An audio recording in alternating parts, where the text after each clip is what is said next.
Bueno, Óscar, primero quiero daros la enhorabuena a ti y al equipo por la entrega de hoy y por en total toda la temporada que habéis hecho, y el partido pues ha sido una lotería.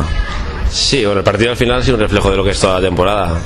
Un trabajo de las chicas extraordinario, un resultado favorable porque hemos ganado el partido y bueno, pues esto es Copa y también vale el resultado allí, y ellas en la suma de los dos resultados pues han pasado, pero vamos, para estar absolutamente satisfecho del trabajo, del resultado incluso de hoy y desde luego de todo el año.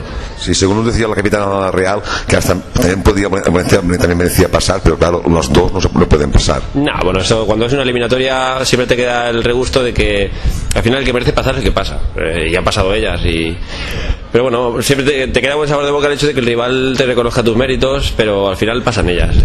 Pero bueno, hay que reconocerles que han sabido jugar sus bazas. Nosotros hemos intentado jugar las nuestras y bueno, no ha bastado, pero nos vamos muy satisfechos. Bueno, entonces tenemos este año la sensación de que hemos subido casi 4 peldaños. Bueno, al principio de año me acuerdo que hablábamos y que decíamos que este año podíamos dar un paso adelante, y yo creo que ese paso lo hemos dado una zancada.